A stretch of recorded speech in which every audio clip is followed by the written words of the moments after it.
कोई जुबान खाली नहीं जाए अपनी, जो बोल दूंगा मंजूर।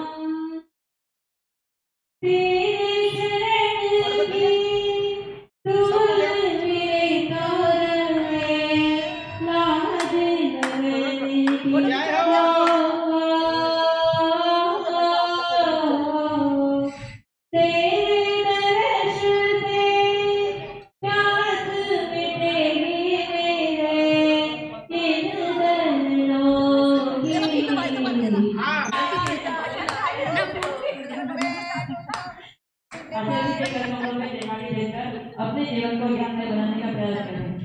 दिनवाणी जग मैया जनम दुख मेट दो, दिनवाणी जग मैया जनम दुख मेट दो, जनम दुख मेट दो, मरण दुख मेट दो, जनम दुख मेट दो, मरण दुख मेट दो, दिनवाणी जग मैया जनम दुख मेट दो, दिनवाणी जग में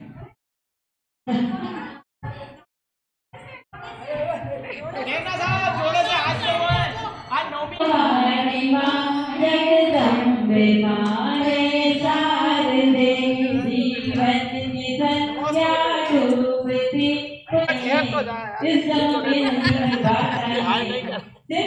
टूटना चाहिए कभी, मुझको तो बस इतनी सी सौगात चाहिए, मुझको तो बस इतनी सी सौगात चाहिए। नमस्ते जगतः परमेश्वराय तुभ्यं नमो जिनिभवो दधिशोषणाय। 24 तीर्थंकर भगवान की, ऋषभदेव भगवान की, अनंत अनंत सतपरमेश्वरी भगवान की, आचार्य मानतुंग स्वामी की, चारित्र चक्रवर्ती आचार्य शांति सागर जी महाराज की, गणाचार्य पुष्पदंत सागर जी महाराज की, अहिंसा परमो धर्म की।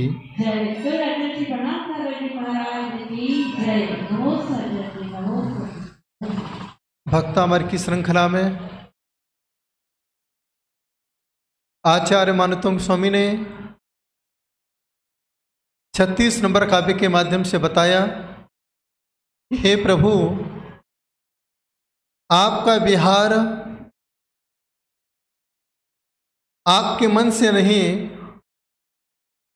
श्रावक के पुण्य के प्रभाव से होता है।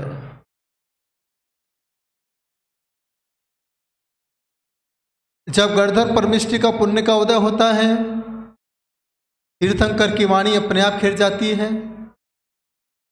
जब भरत चक्रवर्ती के पुण्य का उदय होता है, जब जब वह ऋषभदेव के समोषण में पहुंचते हैं, तब तब दिव्य ध्वनि का लाभ उन्हें प्राप्त होता था। जब जब राजा श्रेणिक भगवान महावीर स्वामी के समोषण में पहुंचते थे, अकस्मात अनायास श्रेणिक के पुण्य के प्रभाव से दिव्य ध्वनि खिड़ जाती थी। और आज कोई दिगंबर संत साधना करके आपके शहर में आते हैं, इसमें एक श्रावक का पुण्य नहीं, पूरे जैन समाज का पुण्य होता है। तब साधु के कदम आपके नगर में पड़ते हैं, चौके में भी साधु के कदम पड़ते हैं, उसमें पूरे परिवार का पुण्योदय होता है। तभी आहार निरंतराय होते हैं। अन्न में भी पुण्य होना चाहिए, तब जाकर के वो अन्न साधु के पेट में पहुंच पाता है।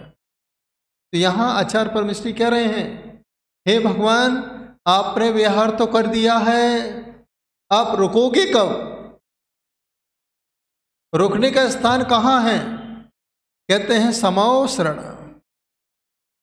जिनेंद्र भगवान इधर उधर प्रवचन नहीं करते हैं, इधर उधर उनकी वाणी नहीं खिड़ती है, वो तो हर समय मौन में ही रहते हैं। लेकिन जब सौधर्म इंद्र की आज्ञा से कुबेर इंद्र समोषण की रचना करता है। 12 सभाएं तो लग जाती हैं, लेकिन जब तक गणधर परमेष्ठी नहीं आते हैं तब तक दिव्य ध्वनि नहीं खिलती है। अब यहाँ पर भगवान का समोषण है कैसा? जिसको कहीं भी शरण ना मिले उसे भगवान के पास शरण अपने आप मिलती है।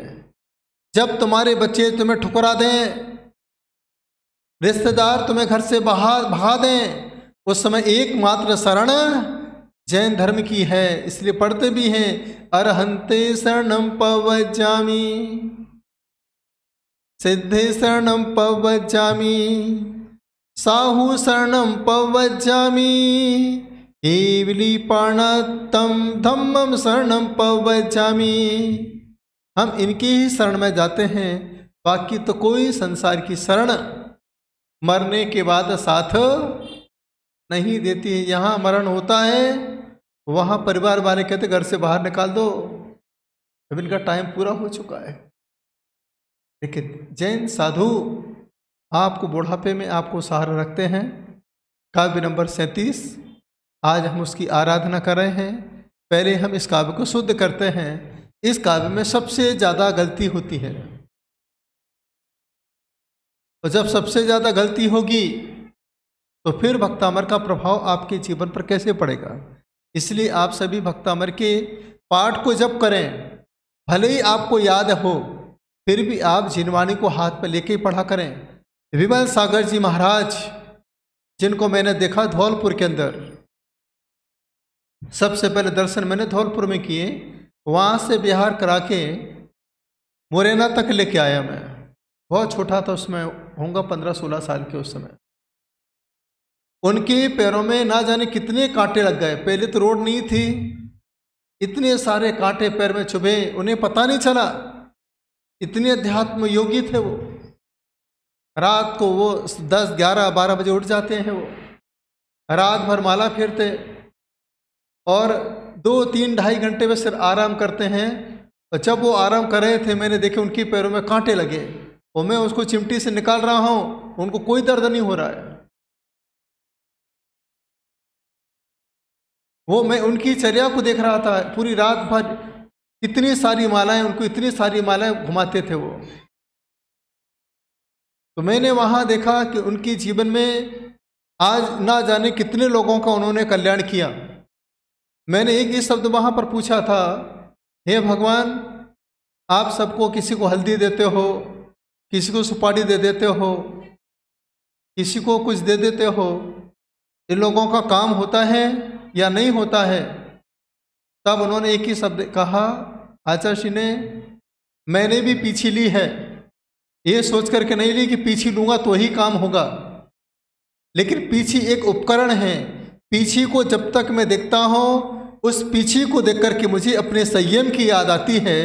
जब मैंने हल्दी या सुपारी देता हूँ, जब जब ये सुपारी हल्दी देखते हैं, उस समय आचार्य विमल सागर की साधना की याद आती है, और यह साधना उनका काम अपने आप करती है।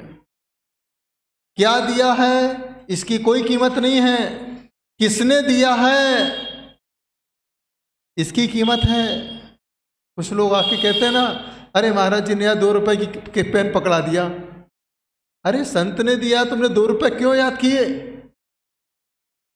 जहां तुमने 2 रुपए याद किया, वहां पर आशीर्वाद खत्म। यहां आप कहो कि यार पाटोदी को आपने 2.5 लाख की मूर्ति दे दी, हमको 50,000 की दी, आपने तो उनसे ज़्यादा ले लिए, इनसे कम ले लिए। क्योंकि यहाँ पर कीमत पैसे की नहीं है, कीमत पुण्य की है। राजा शरणिक जब भगवान के समोषण में जाता था तो वह हीरे जवाहरात चढ़ाता था, जो उसके पास उतनी योग्यता थी। और कुछ ऐसे बच्चे गए शिखर जी यात्रा, चावल खरीदने के लिए पैसे भी नहीं थे, वो ज्वार के दाने चढ़ा रहे थे। इसलिए हमारे पूजा में लिखा है, करे करावे। ये मत सोचो, किसी को देख करके होड़ मत करना कि वो ऐसा कर रहा है तो मैं भी ऐसा करूंगा। ऐसा करने से कोई पुण्य नहीं मिलेगा। ये सोचो मुझे क्या करना है, मेरा किसी से कोई कंपटीशन नहीं है। क्योंकि मैं इस सृष्टि में कंपटीशन करने के लिए नहीं आया हूँ, मैं तो इस सृष्टि में इस परमात्मा की आराधना करने के लिए आया हूँ। इस प्रकार के भाव रख के पूजन करोगे तो आपको लाभ प्राप्त होगा। भगवान का समोषण सबको मिलती है जहाँ शरण, कोई पक्षपात नहीं, कोई भेदभाव नहीं, कोई छोटे बड़े का भेदभाव नहीं। अब आप सोचने वाली बात है कि मानतुंग आचार्य ने दिव्य ध्वनि की बात तो कर दी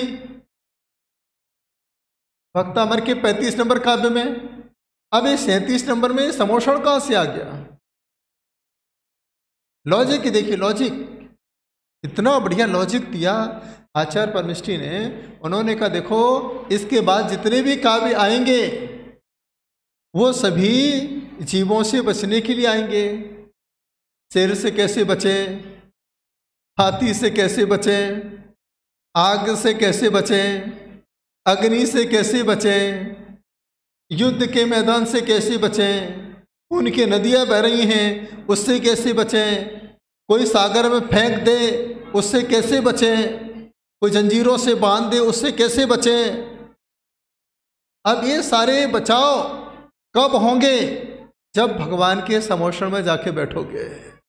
उस समोषण में शेर भी आता है, उस समोषण में हाथी भी आता है, उस समोषण में आग के समान क्रोधी जीव भी आते हैं, उस समोषण में सर्प भी आते हैं। तो यहाँ मानतुंग आचार्य कहना चाहते हैं, हे जीव, जब तुम भगवान के समोषण में जाकर के बैठ जाओगे, जब भगवान को हाथ जोड़ करके नमोस्तु करोगे तो सारे जीव आपको देख के अपने आप नमन कर लेंगे, क्योंकि वो आपको श्रावक नहीं मान रहे हैं, आपको भगवान का भक्त मान रहे हैं। इस वजह से उसने तुम्हें माफ़ किया, जाओ मैंने तुम्हें माफ़ किया है क्योंकि आप भगवान की सेवा में लगे हो। तो जब तक हम भगवान के सामने बैठे हैं तो कर्म भी आपके बाहर बैठे रहते हैं। लेकिन कुछ लोग प्रश्न करते हैं, शिखर जी गए, वही उनकी डेथ हो गई, अब तो हम कभी शिखर जी जाएंगे ही नहीं। ये नेगेटिव सोच। वहाँ सोचना चाहिए कि मरना सबको एक दिन, लेकिन वो कितना पुण्यात्मा जीव है जिसने अपनी अंतिम देह को छोड़ करके अपनी आत्मा को समय शिखर की यात्रा में लगा दिया। Be positive. लेकिन हम लोग क्या करते हैं, सोच के सीधी भगवान ने आपको, पहले के समय में लोग फोटो खिंचवाने जाते थे, एक फोटो वाला उसको नेगेटिव देता था, दोबारा निकलवाना हो तो नेगेटिव से निकल जाएगी। तो नेगेटिव क्या है? कार्बन कॉपी है। जो जो हमने ऊपर कॉपी पे लिखा है ये मान के चलना कि वो मिटने वाला नहीं है। आगे वाली कॉपी पर वो चीज़ प्रिंट होती जा रही है। आज हम जितने भक्तामर की विधान कर रहे हैं ये आपके पुण्य में प्रिंट हो रहे हैं। बेकार कोई चीज़ जाने वाली नहीं है। जैसे पाप करने वाली चीज़ें बेकार नहीं जाती हैं, वो पाप को कन्वर्ट होके आती हैं। ऐसी आज देखो पाटौदी जी बैठे, मैंने पूछा तबीयत कैसी है, बोले अब तो बिल्कुल।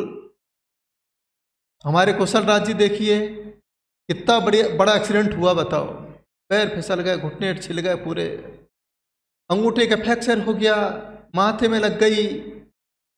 लेकिन आज वो देखिए इतनी बड़ी घटना घटने वाली थी, लेकिन कोई नहीं कह सकता है कुशल राज जी को लगी है।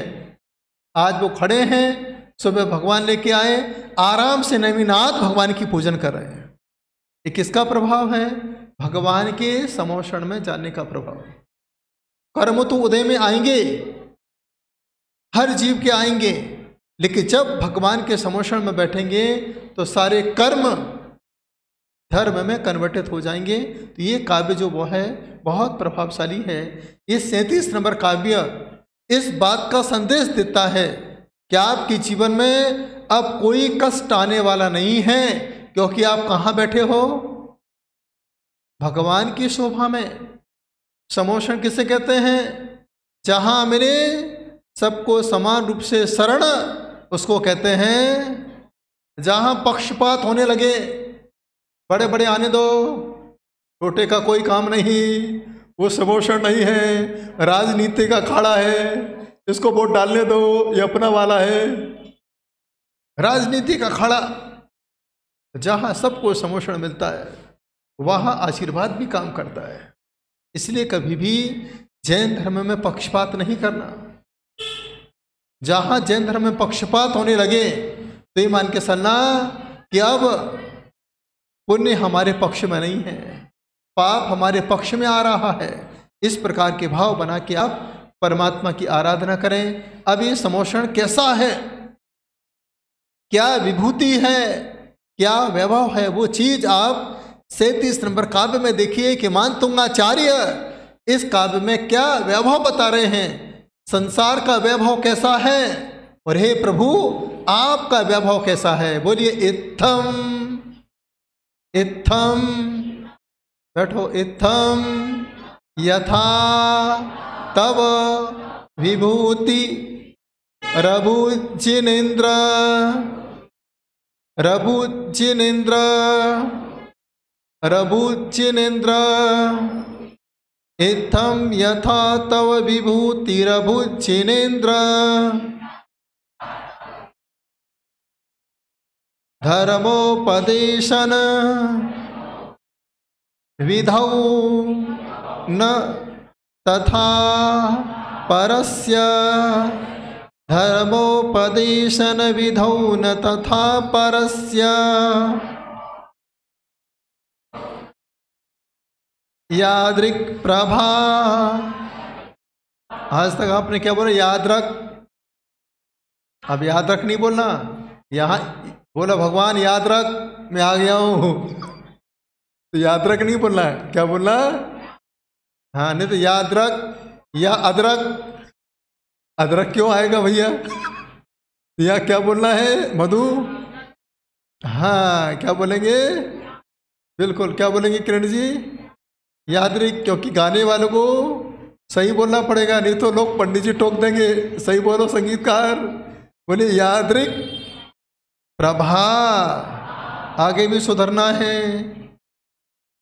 दिनक कृतः, दिनक कृतः, क्या बोलेंगे, दिनक कृतः, बोलो कृतः। दिल्ली जाना है, देखो, हाँ, दिनक कृतः प्रहतांधकारा, यादृक् प्रभा दिनक कृतः प्रहतांधकारा, दिन कृत नहीं दिनक कृतः। अभी आप लोग बोलते दिन कृता, दिन कृत नहीं दिनक, दिनक कृतः, दिनक कृतः, हाँ दिनक कृतः, यादृक् प्रभा दिनक कृतः प्रहतांधकारा। आगे क्या बोलेंगे, हाँ तादृक्। अब सुधर गए आप लोग, बहुत सही बोले आप लोग। तादृक् कुतो ग्रहगणस्य विकासिनोपि, विकासिनोपि। अब देखिए यहां पर क्या लिखा, ग्रह, तो ऐसा हो जाता तो गृह। यहां पर क्या लिखा है, ग्रह, और ऐसा घुमा देते तो, हाँ, ऐसे उदक चंदन में क्या लिखा है, धवल मंगल